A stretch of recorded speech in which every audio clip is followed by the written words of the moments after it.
Hello everyone. Welcome to the next session of Venn diagram from the series of DILR concepts.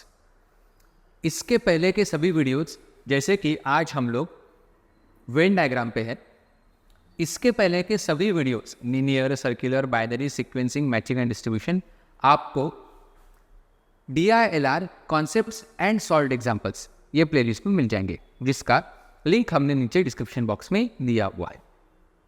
आज के video में हम लोग discuss करने वाले हैं Venn diagrams, and throughout this series I am going to cover these many topics important for CAT and other OMET exams as well.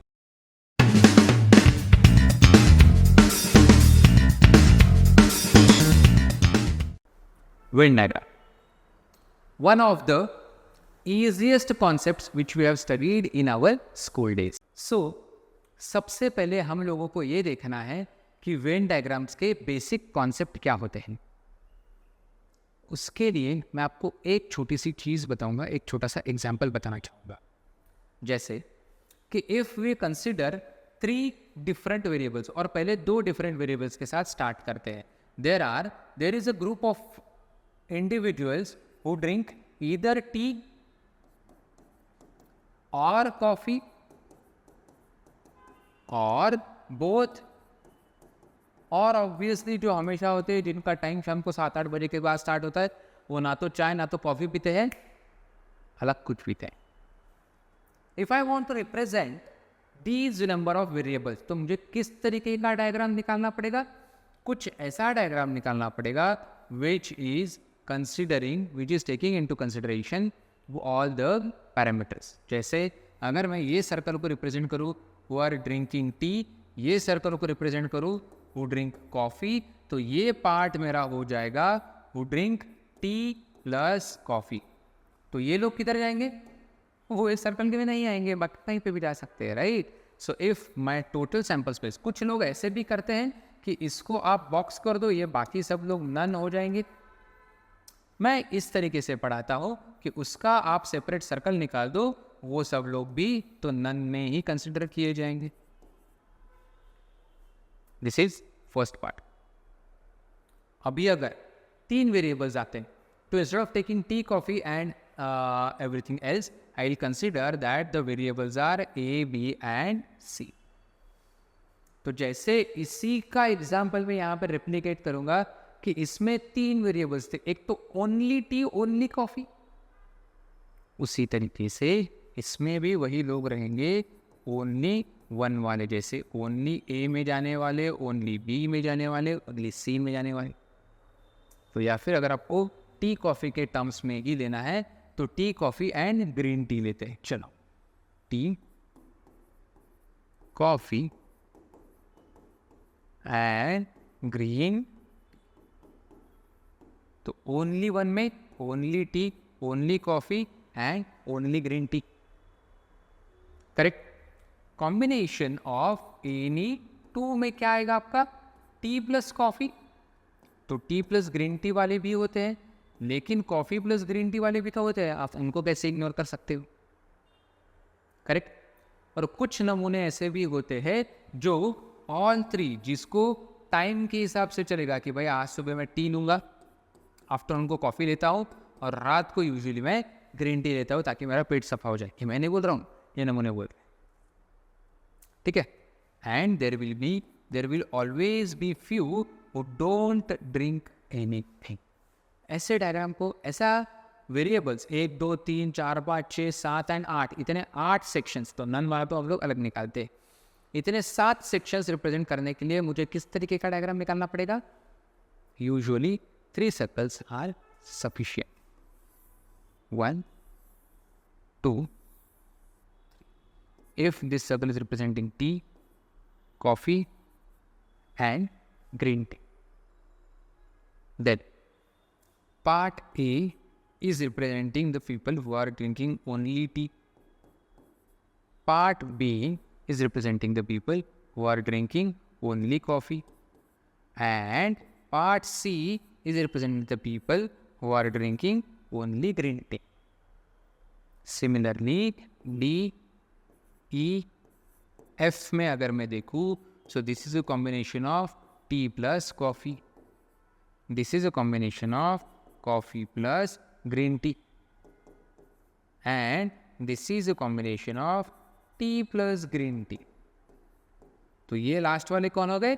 ये मेरा हमेशा की तरह जी होता है, जो T plus coffee plus green tea सब लोगों में सब जगह पे सेट हो जाते हैं. कहीं पे भी लेके जाओ, वो दिन के हिसाब से, टाइम के हिसाब से पियेंगे या तो फिर मूड के हिसाब से. बट ये लोग सबसे बेस्ट ग्रुप लगता है मेरे को जो कहीं पे भी बैठ जाते हैं. ये मेरा पर्सनल ओपिनियन. ओके, मेरे अच्छे दोस्त भी ऐसे हैं जो कहीं पे भी कोई भी टाइम पे चालू हो जाते हैं, which might not be a good thing always. ठीक है. जैसे आपको अगर कुछ याद आ रहा होगा, ऐसे 2 डायग्राम्स निकालते थे. इसका बेसिक कॉन्सेप्ट होता था कि यहाँ पे जो ओवरलैपिंग डेटा है, it is common in both the circles 1 and circle 2. ये जो डेटा है पार्ट ए में, it is only common in part circle 1 and part B is common only in circle B. तो इसका एक बेसिक कॉन्सेप्ट आपको समझ के चलना पड़ेगा, विच इज म्यूचुअली इंक्लूसिव और म्यूचुअली एक्सक्लूसिव. जैसे if I talk about a class of students where there are some girls and some boys, so these are 2 different data sets which are completely exclusive. Theoretically, a single individual cannot be a girl as well as a boy unless and until you are from a woke culture. Plus, if I talk about a same class of students with same 2 different sets of boys and girls, now I segregate them in 2 different groups playing chess and let us say carom. Now, few girls will play chess, few boys will play chess, few girls will play carom, few boys will play carom. But there will be a few girls and boys who will be playing chess and carom both. Correct? ये हुआ मेरा mutually exclusive. Mutually inclusive. Inclusive data जो होता है वो overlap होने के chances होते हैं. एक्सक्लूसिव डेटा जो होता है वो कभी भी ओवरलैप नहीं होगा. आपका वेन डायग्राम इतने में खत्म. इसके अंदर बहुत सारे ब्रांचेस आते हैं जो हम लोग अभी आज डिस्कस करने वाले हैं. जैसे इसका सेकेंड पॉइंट है कि how well you understand this data and how well you define the variables. How well you understand the data and how well you define the variables. जैसे आप लोगों ने 2 वेरिएबल्स डिसाइड किए तो आप 2 सर्कल्स निकालोगे. 3 वेरिएबल डिसाइड किए तो 3 सर्कल्स निकालोगे. 4 किए तो 4 निकालोगे. लेकिन वो सर्कल्स के पार्ट्स को आप कैसे कितना अच्छे से नॉमेनक्लेचर करते हो एंड आपके इक्वेशंस कितने अच्छे से बनते हैं, उसके ऊपर पूरा वेन डायग्राम का कॉन्सेप्ट का आपका सॉल्यूशन डिपेंड करेगा. जैसे फॉर 2 और 3 वेरिएबल्स वी यूजुअली ड्रॉ 2 और 3 circles like this 1 2 3. Now these 3 circles are 3 different parameters. People drinking tea, people drinking coffee, and people who drink green tea. There is a part which is overlapped in all both the 2 circles, tea and green tea. So these are the people who drink tea as well as green tea. And ये जो circle middle वाला part है, these are the people who drink tea, coffee as well as green tea. तो अगर मैं इसको लिखूँ कि these are the people who drink tea, these are the people who drink coffee, and these are the people who drink green tea. So these are the people who drink tea plus green tea. These are the people who drink tea plus coffee, and these people will drink coffee plus green tea. तो ये बीच वाले कौन है? चाय भी पीते, coffee भी पीते और हरी चाय भी पीते. करेक्ट? तो what about this part? These are the people who drink only tea, only coffee and only green. क्या हमेशा आप T, coffee and green tea के बारे में ही बात करोगे? नहीं. ये वेरिएबल्स कोई भी हो सकते हैं. स्पोर्ट्स हो सकते हैं, अदरवाइज कोई भी टाइप के वेरिएबल्स हो सकते हैं। तो यूनिवर्सली हम लोग कैसे क्वेश्चन सॉल्व करें और कैसे इक्वेशंस बनाए, उसके ऊपर आपका वेन डायग्राम कितना क्विकली सॉल्व करेगा होगा, ये डिपेंड करता है। So third and very very important point is forming the number of equations and solving them simultaneously.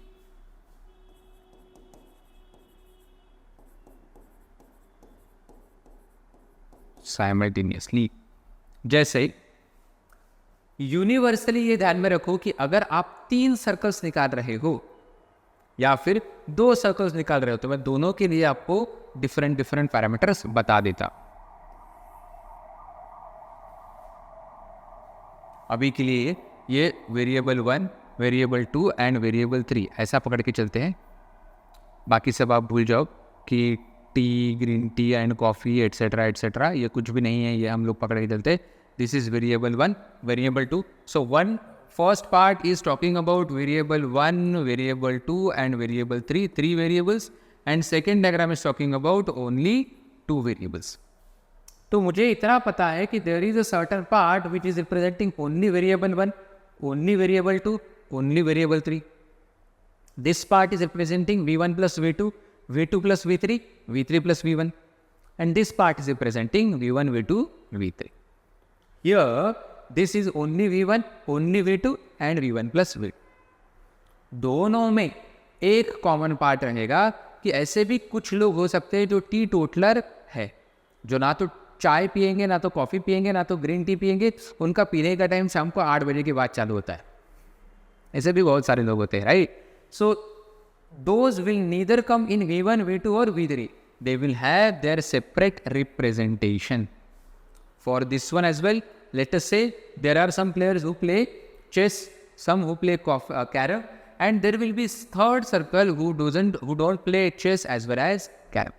वो अपना थर्ड स्पोर्ट पकड़ के चलते हैं। तो यहाँ पे यूनिवर्सली आपको एक चीज़ ध्यान में रखनी है कि आप ये इंडिविजुअल पार्ट्स को नाम कैसे देते हो, वो यूनिवर्सली फिक्स्ड होना चाहिए। जैसे 3 वेरिएबल के इसमें A, B, C clockwise he move करना है, एंड A आपका टॉप लेफ्ट कॉर्नर से ही स्टार्ट करना है, क्योंकि आपके माइंड में सबकॉन्शियसली ये फिट होना ज़रूरी है कि मैंने आंख बंद करके भी डायग्राम देखा तो मेरा पार्ट A किधर है, पार्ट B किधर है और पार्ट C किधर है। उसके बाद पार्ट D आता है आपका A और B के बीच में, फिर वो भी D, E, F clockwise rotate होता है, और कॉमन वाला पार्ट होता है हमेशा G। This is for 3 variables और ये आएगा आपका H। Similarly for 2 variables, this is part A, B, C, T। Clear? And the most important part is writing down the equation. So I am writing down the equations with a different color. So there are fewer equations for 2 variables and more number of equations for 3 variables. तो मैं 2 variables के लिए यहाँ पे equations लिख के देता हूँ आपको. जैसे how many students are representing only variable 1 or total variable 1? A plus B is equal to V1. Similarly, B plus C is equal to V2. Correct. Total number of students यहाँ पे हम लोग अज्यूम करते हैं कि T2 और यहाँ पे हम लोग अज्यूम करते हैं कि T3, क्योंकि 3 वेरिएबल्स है तो T3 total number of students and 2 variables है तो T2. तो अभी के लिए 2 वेरिएबल्स की बात चल रही है, तो टोटल नंबर ऑफ स्टूडेंट्स एक तो कैरम खेलेंगे, या तो चेस खेलेंगे, या तो दोनों स्पोर्ट्स खेलेंगे, या तो फिर कुछ नहीं खेलेंगे. ये दोनों के अलावा थर्ड स्पोर्ट खेलेंगे, right. So total number of students का मेरा क्या आएगा? A plus B plus C plus D is equal to T. Equation number 1, equation number 2, equation number 3. Correct. अभी यहाँ पे दिक्कत जाती है to find out how many students play carrom and chess. How many students play carrom and chess. तो यहाँ पे आप V1 एंड V2 करोगे, उसमें दिक्कत जाएगी, आपका B रिपीटेटिवली काउंट होगा. करेक्ट. आपका B डबल काउंट होगा, क्योंकि V1 में A प्लस B, V2 में B प्लस C, तो V1 प्लस V2 में A plus B plus B plus C आएगा. उसमें से आपको एक बार भी माइनस करना पड़ेगा. That's why V1 plus V2 is equal to equation number 1 plus equation number 2 minus the overlapped region. जो पार्ट ओवरलैप हुआ है वही पार्ट आपका डबल काउंट हुआ है, इसलिए आप उसको ही सिर्फ माइनस करोगे। This will be equation number 4। ये हो गए आपके 4 इक्वेशंस, जिसमें से आपको 2 वेरिएबल का क्वेश्चन 100% एक्यूरेसी के साथ सॉल्व करते आ जाएगा। How many equations can be formed for 3 variables? तो देखते हैं। ओनली V1, ठीक है, यहाँ पे लिखते हैं V1 is equal to A plus D plus F plus G, equation number 1। V2 is equal to B D E G, B plus D plus E plus G। V3 is C F G, C E F G, correct. V1 plus V2 plus V3 अगर मैं करता हूं तो मेरा D double count होगा V1 plus V2 में, E double count होगा V2 plus V3 में, एंड F डबल काउंट होगा V1 प्लस V3 में, एंड G आपका 3 बार काउंट होगा, 3 बार, करेक्ट। V1 में भी आ रहा है, V2 में भी आ रहा है, V3 में भी आ रहा है। स्टूडेंट तो एक ही है, correct. Few students drink tea, few student drink coffee, few student drink green tea. तो ये G जो है ये एक ही बार काउंट होगा ना आपका, आइडियली एक ही बार काउंट होना चाहिए। यहाँ पे 3 बार काउंट हो रहा है, इसीलिए when I find out the total T3 is equal to A B C D E F G H। total number of students is equal to A B C D E F G H, correct? Then now if I want to find out how many students are there in total in V1 V2 and V3, तो मुझे क्या करना पड़ेगा? Equation number 1 plus equation number 2 plus equation number 3, ये मैंने किए,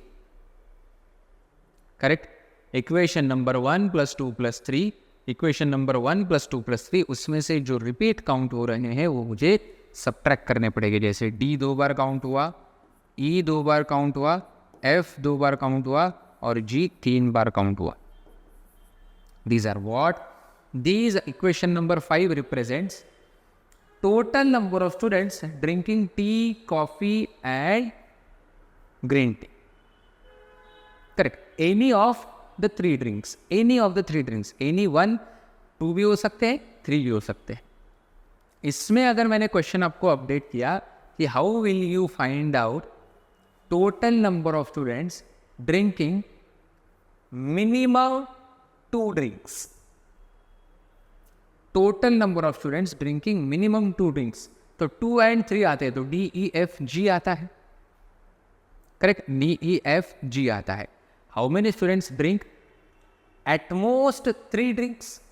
at most 3 drinks में आपके 0 वाले भी काउंट होते हैं, 1 वाले भी काउंट होते हैं, 3 वाले भी काउंट होते हैं। तो यहाँ पे वर्डिंग की तरफ ध्यान देते जाना हमेशा कि एट मोस्ट मतलब maximum which is the upper cap, and at least मतलब minimum which is the lower cap, correct। अगर मैंने at most बोला कि भाई at most आपके स्टूडेंट्स 3 ड्रिंक पी सकते हैं, तो आप at least 0 तक जा सकते हो। और at least अगर मैंने बोला कि at least 1 ड्रिंक आप पी सकते हो, तो at most आप जितना भी मैक्सिमम अवेलेबल है वहाँ तक जा सकते हो। So instead of revolving around the theory, let us try to solve the questions one by one। धीरे धीरे धीरे धीरे हम लोग एक एक क्वेश्चन सॉल्व करते एंड उसके साथ समझने की कोशिश करते। जैसे एक सेट आपके स्क्रीन पे आपको दिखाई दे रहा है, please pause the video, try to solve the questions and then look for the solution. जैसे this is a pretty simple set, बहुत ही सिंपल सेट दिखाएं आपको। In the following figure, triangle represents all the models of those bikes which are manufactured in the year 2001. So triangle representing the bikes manufactured in the year 2001, square representing the bikes manufactured in the year 2002, rectangle 2003 and circle 2004. Which of the following represents the bike which are manufactured only in the years 2002 and 3? तो पहले ये diagram को समझने की कोशिश करते हैं। जैसे अगर कोई वेरिएबल सिर्फ ट्रायंगल में आ रहा है तो वो बाइक सिर्फ 2001 में मैन्युफैक्चर हुई है। अगर कोई variable triangle as well as square में आ रहा है, जैसे triangle as well as square में अगर कोई वेरिएबल आ रहा है, तो वो बाइक 2001 से मैन्युफैक्चरिंग स्टार्ट हुआ था, 2002 तक वो बाइक्स का मैन्युफैक्चरिंग चलते रहा। 2003 तक अगर वो चल रहा है तो जैसे Z is in 2001 as well as 2002 as well as 2003, तो ये बाइक्स का प्रोडक्शन वो कंपनी ने 2001 में स्टार्ट किया, अच्छा रिस्पॉन्स आया, 2002 में कंटिन्यू किया और अच्छा रिस्पॉन्स आया, 2003 में भी कंटिन्यू किया। जो वेरिएबल्स चारों में कॉमन है, जैसे ये W, it is in triangle, in square में नहीं है, जैसे ये ए की बात करते हैं, ठीक है, W नहीं A, जैसे ये A, it is inside the triangle, inside the square, inside the rectangle and inside the circle. So ये बाइक का मॉडल सबसे ज़्यादा चलने वाला था 2001 से 2004 तक, कंटिन्यू 4 साल कंपनी ने उसका मैन्युफैक्चरिंग कंटिन्यू किया एंड उसके सेल्स भी कंटिन्यू होते गए। So which of the following represents the bikes which are manufactured only in the years 2002 and 2003? तो मुझे 2002 एंड 2003 में, सिर्फ 2002 एंड 2003 में, so that part should not come inside the triangle, should not come inside the circle, but must come inside the square as well as rectangle. So it is B. Correct? 2002 में उनका production चालू हुआ, 2003 में बंद पड़ गया। Which of the following represents the bikes which are manufactured in all the given 4 years? वही example मैंने दिया था, A. A is the model which was manufactured in all the given 4 years. Which of the following represents the bikes which are manufactured only in the year 2003? Only in the year 2003 is S. It should not come inside the triangle, nor inside the square, nor inside the circle. So it is S. Simple question, okay?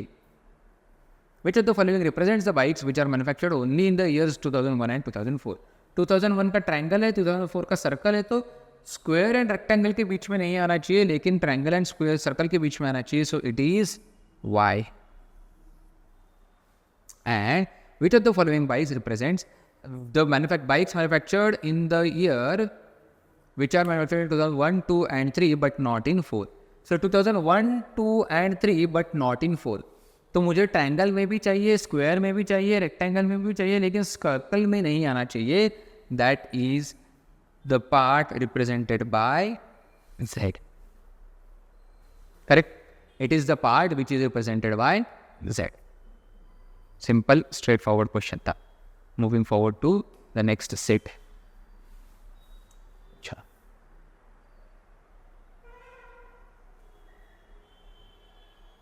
ज़्यादा ये थोड़ा सा animation लगा दिया इसने. This is the set on your screen. Please read the data, try to solve, and then look for the solution. चलो, similar kind of a data is represented in थोड़ा सा higher level of the representation. In this diagram, the number on the top gives the number of males and the number below is the number of females. तो ऊपर mail है, नीचे female है numbers के terms पे. This circle represents all the singers. तो ये male and female who are only singers. 24 male are only singers and not art dancers and artists. 18 are the female जो सिर्फ सिंगर है, डांसर भी नहीं है और आर्टिस्ट भी नहीं है. 8 are the men who are singer as well as dancers. 6 are the females who are singers as well as dancers. Similarly, 8 male are singers as well as artists and 12 male are dancers as well as artists. 4 female are singers as well as artists and 6 females are dancers as well as artists. Only male only artist, female only artist, male only singers, female only singers, male all 3, female all 3. तो समझ के question solve करते हैं. How many female singers are also dancers? How many female singers are also dancers? तो मुझे singers and dancers में common part निकालना है. हैव दे सेड कि उनमें से कोई भी आर्टिस्ट नहीं होनी चाहिए? ऐसा कहीं पे नहीं बोला है, राइट? मतलब अगर एक फीमेल सिंगर भी है, डांसर भी है और आर्टिस्ट भी है, तो भी मेरे आंसर का वो पार्ट रहेगी, क्योंकि मुझे सिंगर एंड डांसर चाहिए। आर्टिस्ट अगर है तो बढ़िया है ना यार, सोने पे होता है, बुरा क्या है। So how many females are singers and also dancers? 6 and 3, 9. Do not mark 6 as your answer, okay. ये 3 लड़कियों को छोड़ना मत। उनके पास एक्स्ट्रा क्वालिटी कोई बुरी बात है क्या? सिंगर एंड डांसर चाहिए था ना, है ना वो, correct. How many dancers are artist? How many dancers are artist. तो यहाँ पे भी मेल एंड फीमेल के बारे में पूछा है, और ऐसा कहीं पे भी नहीं बोला है कि वो सिंगर नहीं होने चाहिए। तो how many dancers are artist, तो ये पर्टिकुलर पार्ट में जितने भी लोग आते हैं वो सब, तो कितना है? 12, 6, 18, 5, 23, करेक्ट। क्वेश्चन को अच्छे से समझ के सॉल्व करना ही बहुत इंपॉर्टेंट होता है वेन डायग्राम में। Singers and dancers and artist बोला है, नॉट सिंगर नहीं बोला है। नॉट सिंगर अगर बोला रहता तो मेरा ये पर्टिकुलर पार्ट आंसर हुआ रहता।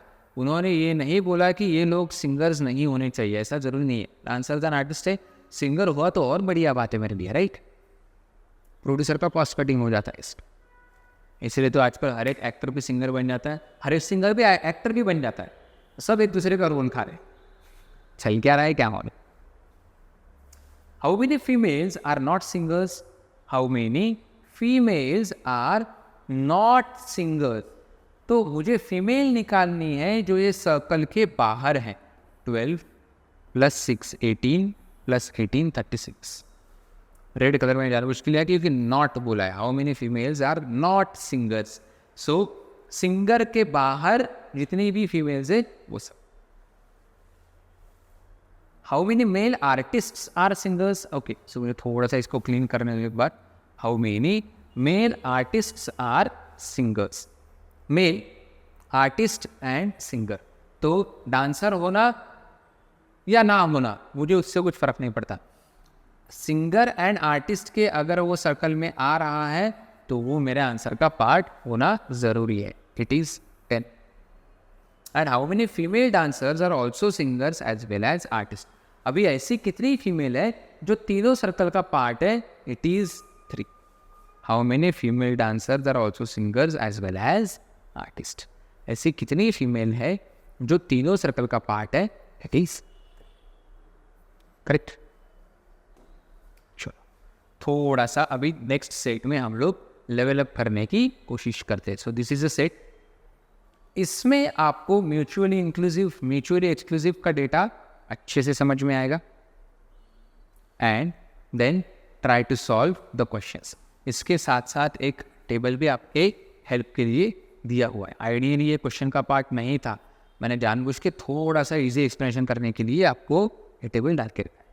सो please take your time and try to solve. चलो यहाँ पे आपको थोड़े से इक्वेशंस बनाने पड़ेंगे। जैसे म्यूचुअली एक्सक्लूसिव एंड इंक्लूसिव का डेटा मैंने पहले ही बोला था कि there are few girls and few boys in a class of 180 students who play either carom or chess or both. तो sports can be overlap. Girls and boys कैसे करोगे, right? So I can prefer to draw 2 circles over here. Let me change the color. And I can separate these circles in this way. यहाँ पे boys and girls है तो हम लोग यहाँ पे बॉयज़ लिखेंगे, गर्ल्स लिखेंगे। कैरम एंड चेस है तो हम लोग यहाँ पे भी carrom and chess. Now you can easily understand the data that A are the boys who play only carom, B are the boys who play both carom and chess, and C are the boys who play only chess. D are the girls who play only carom, E and F are the girls who play both carom and chess and only chess respectively. A, B, C, D, E, F कोई ऐसा है कि जो कोई भी sport नहीं खेलता है? ऐसा कोई नहीं है, right? So A plus B plus C plus D plus E plus F must be equal to 180. Equation number 1. I will, to save time, I will not write the addition sign. Okay, even in the exams आपको यही करना है कि हर बार plus की sign लिखने की जरूरत नहीं है, 2 सेकेंड तो बचा लोगे. So equation number 1, a plus b plus c plus d plus e plus f is equal to 180. The number of boys in the class is 40 more than the number of girls. Now a plus b plus c is 40 more than d plus e plus f. Now equation number 2 says a plus b plus c is equal to 40 plus d plus e plus f. By putting equation number 2, can I find out total number of boys and total number of girls from equation number 1? Obviously yes. If I replace this a, b, c by d, e, f plus 40, I will get 40 plus d plus e plus f. This is a plus b plus c plus d plus e plus f जो खुद के थे is equal to 180. I am putting this equation number 2 in equation number 1 over here to get this equation. So I will get 2 times of d plus e plus f is equal to 140, which implies that d plus e plus f is equal to 70. So total number of girls will be equal to 70 and उनसे 40 ज़्यादा मतलब total number of boys must be equal to 110. So ABC is equal to 110 and DEF is equal to 70. ये point मुझे, ये inferences मिले मुझे first point से. Second point क्या बताता है? 2.9% of the total number of students play both the games. अभी यहाँ पे जब मैं बोलता हूँ आपको कि 5% of something is 5/100 of A, 5% of A is 5/100 of A. So 22 2/9% मतलब कितना कि 22 2/9% of the total number of students of 180. क्या ये इक्वेशन सही है कि नहीं मुझे कमेंट सेक्शन में बताओ. अगर नहीं तो क्यों, अगर हाँ तो आगे बढ़ते हैं. If I turn this mix fraction into proper और improper fraction, I will get 22 into 9 as 198 plus 2. 200 divided by 9 upon 100 multiplied by 180. इसको अगर सॉल्व करें तो ये 100 एलिमिनेट हो जाएगा. I will get 2 upon 9 into 180 is equal to 14. फिर से पढ़ते हैं कि क्या दिया है. 40 students play both the games. Is this point number 2 mentioning about girls or boys? No. तो मुझे पता चल गया कि b plus e is equal to 40. Let us say this was equation number 3, equation number 4, and this is equation number 5. Both number of students, both girls and boys, playing both the games carom and chess should be equal to 4. Correct? Abhi, number of students playing carom is what? A, B, A, D. Number of students playing chess is what? B, C, E, F. Now tell me, number of students playing carom is what? ठीक है, जरूरत पड़ेगी नहीं, देखते पहले third. None of the girls plays both the games. So there are 0 girls playing both the games. So B plus E में से E अगर 0 है तो B is equal to 40. B plus E में से E अगर 0 है तो B is equal to 40. दूसरा, number of students playing chess is equal to 110. So B, C, E, F is equal to 110. उनमें से B is equal to 40 चले गया, E is equal to 0 चले गया, तो C plus F is equal to 70. But इससे भी मुझे कोई वैल्यूज़ नहीं मिलेगी, मुझे A, C, D, F की वैल्यूज़ चाहिए. तो क्या हम लोग ओवरलैपिंग वाला कॉन्सेप्ट यूज़ कर सकते हैं, जैसे number of students playing carrom is equal to A plus B plus D plus E. Number of students playing chess is equal to B plus C plus E plus F. And इनमें से अगर मैं जो repeat number है वो minus करूँ, which was B and E, तो मुझे टोटल 180 मिलेगा, राइट. क्योंकि इसमें तो मैंने ये 40 रिपीट काउंट कर लिया ना, B प्लस E इधर भी आया, B प्लस E इधर भी आया, 2 बार नहीं काउंट होने हैं. Total number of students in the class is 180, तो उनमें से जो रिपीट काउंट हुआ वो मुझे माइनस करना पड़ेगा. तो इसमें से मुझे क्या number of students playing carrom मिल सकता है?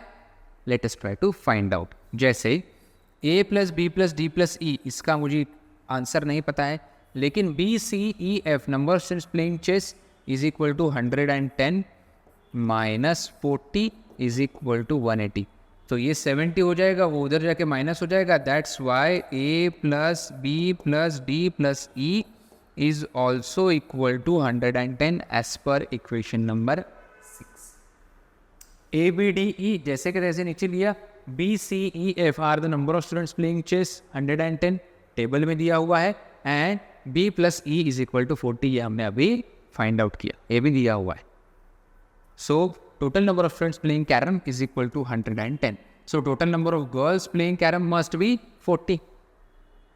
Total number of girls playing carom must be 40. Total number of girls playing both must be 0 is equal to 0. So this must be 30. So ये आएगा मेरा 80 and this is equal to 40. Correct. तो आप देखोगे कि ये टोटल मेरा 110 आ रहा है, 70, 80 एंड 40 तो ज़्यादा आता है। अरे ये मेरे भाई, टोटल मतलब number of students playing carrom plus number of students playing chess minus number of students playing both is equal to total. क्योंकि ये 40 आपने कैरम में भी काउंट कर लिए, चेस में भी काउंट कर लिया ना, ये 40 कैरम में भी काउंट कर लिए, चेस में भी काउंट कर लिए, एक बार तो माइनस करना पड़ेगा। Correct. So 70 plus 80 150 minus 40 110, 40 plus 30 70 minus 0 is equal to 70, 110 plus 110 220 minus 40 is equal to 180। वो पूरे कॉलम्स के लिए सेम इक्वेशन एप्लीकेबल रहेगी। अभी बात खत्म। Number of girls playing carrom is equal to 40, so d plus e is equal to 40, e is equal to 0 तो d is equal to 40। Number of boys playing carrom is equal to 70, उनमें से 40 b में आता है तो ये आएगा मेरा 30। करेक्ट। 40 40 एंड 30 110। और number of boys playing chess is equal to 40, so only chess वाले 40 रहेंगे, and number of girls playing chess is equal to 30, so only chess वाली गर्ल्स भी 30 रहेंगे। आप एक बार अच्छे से वीडियो पॉज करके पूरा समझ लो।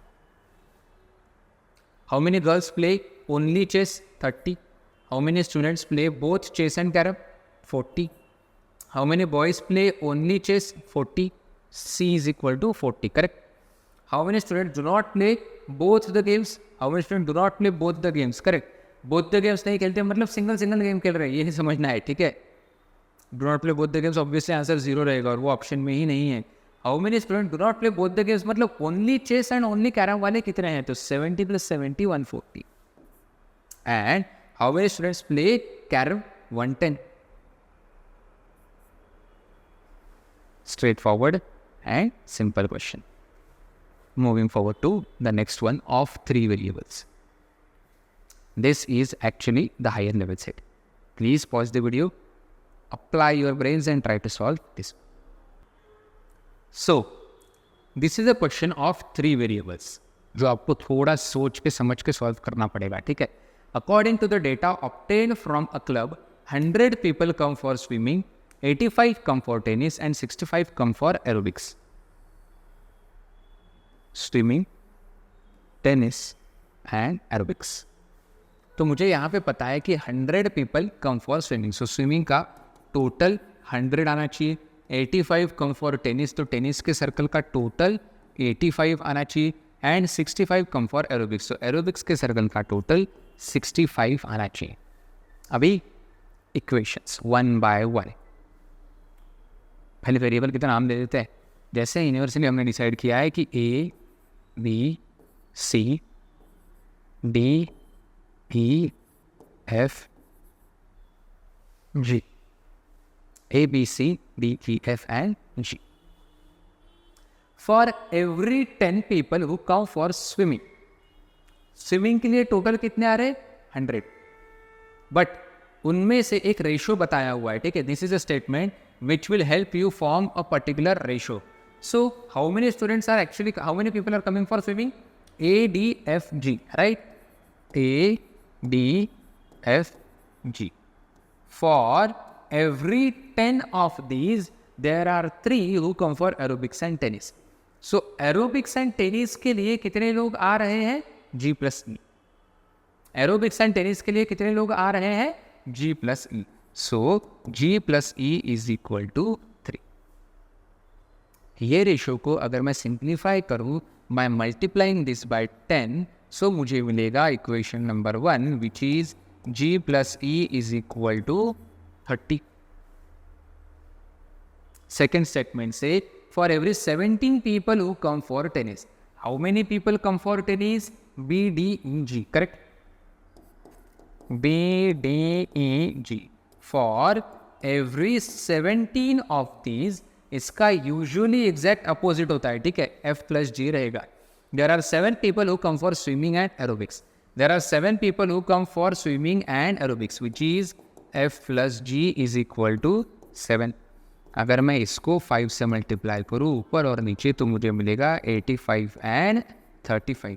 तो इक्वेशन नंबर 2 मिलेगा F plus G is equal to 35. Equation number 2 बनेगा F plus G is equal to 35. And third, for every 13 who come for aerobics. Aerobics के लिए कौन लोग आते हैं? C, E, F, G. For every 13 of these, usually इसका opposite रहेगा D plus G. There are 9 who come for tennis and swimming. Correct?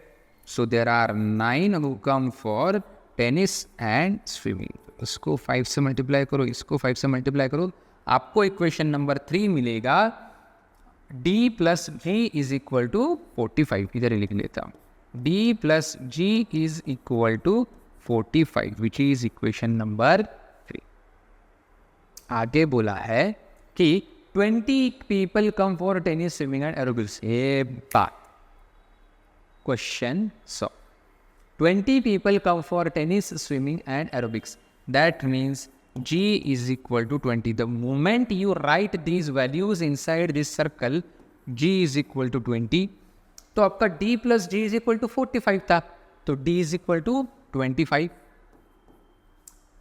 E plus G is equal to 30 था, उसमें से 20 चले गया तो E is equal to 10 and F plus G is equal to 35 था, उसमें से 20 चले गया तो इधर आएगा 15. अभी सर्कल का एडिशन करते चलो. स्विमिंग में टोटल 100 था, उसमें से 25 प्लस 20, 45 प्लस 50, 60 चले गया तो A is equal to 40. Number of people coming only for swimming is equal to 40. Number of people coming only for tennis is equal to 25 plus 20, 45 plus 10, 55. 85 minus 55 is equal to 30. And 65 minus this 20, 30, 45. 65 minus 45 is equal to 20. तो total कितने बोले थे? According to the data obtained from a club, 100 वगैरह वगैरह, and 15 people come for none of the 3. So there are 15 people who come for none of the 3. Correct? There are 15 people who come for none of the 3. अभी straight forward set बन गया मेरा. Total number of persons who come to the club is, इस सबका addition आएगा आपका 45. A, B, C, D, E, F, G and none. So A, B, C, D, E, F, G, none should be equal to 40 plus 30 plus 20 plus 25, 10, 15. ना लिखा तो भी answer आ जाता है वैसे.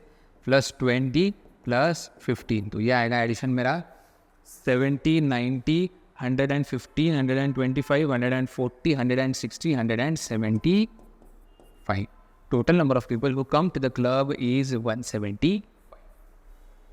Next, how many members come only for swimming? Only for swimming is 40. How many members come for both tennis and aerobics but not swimming? So but not swimming is a very important keyword. Both tennis and aerobics, तो ये part होता है मेरा G plus E, but उनमें से G are also coming for swimming along with tennis and aerobics. तो उनको अगर मैं एलिमिनेट करूँ तो मेरा आंसर रहेगा 10. How many members come for neither tennis nor swimming? This is a very very important question. Neither tennis nor swimming मतलब ये स्विमिंग के सर्कल में भी नहीं आना चाहिए, टेनिस के सर्कल में भी नहीं आना चाहिए, बट क्लब में आना चाहिए. तो क्या ये आंसर 20 रहेगा? ऑप्शन तो है, बट ये 15 को क्यों बोल रहे हो? वो भले ही एरोबिक्स के लिए नहीं आ रहे, neither tennis neither nor swimming की कैटेगरी में तो आते हैं, correct. So be aware, be alert while you answer. Okay, speed based exam में क्या होता है कभी कभी कि मेरा आंसर 20 दिखा, वो सर्कल मैंने अलग लिख लिया, इसलिए हम लोग छोड़ सकते हैं उसको. सो 20 दिखा, 20 टिक कर दिया, नहीं, answer is 35. And last question of the day, how many members come for at least one of the given 3 activities. At least one of the 3 given activities. तो वो एटलीस्ट मैंने क्या बोला, it is always a lower cap. At least अगर मेरा 1 है तो at most कितना रहेगा, 3. सो ऐसे कितने लोग हैं जो कुछ ना कुछ करने के लिए आते हैं, चाहे वो स्विमिंग रहे, ओनली टेनिस रहे, ओनली एरोबिक्स रहे, या फिर स्विमिंग प्लस टेनिस रहे, या फिर टेनिस प्लस एरोबिक्स रहे, या फिर एरोबिक्स प्लस स्विमिंग रहे, या फिर ऑल 3 रहे. ऐसे कितने हैं, 160. ऐसे कितने हैं, 160. Clear. So this is all about Venn diagrams for you guys. अगर वेन डायग्राम्स के एक्स्ट्रा क्वेश्चंस चाहिए, so there is another playlist called as DILR extra sets and solved examples. उसमें आपको सभी टॉपिक्स के एक्स्ट्रा हायर लेवल सेट्स मैंने एक video में एक सेट सॉल्व करके रखा है. Clear. So before we move ahead to the closure of this video, if you have like the content, teaching pedagogy, और if you have any specific inputs, please let me know. There is always scope of improvement for everyone. मैं ये हमेशा मान के चलता हूँ कि मैं इसके आगे भी कितने ही साल पढ़ाते जाऊँ, there is always scope of improvement. हम लोग एक दूसरे के इनपुट्स से ही सीखते जाएंगे एंड साथ में ग्रो करते जाएंगे. So that's all from my side. All the best.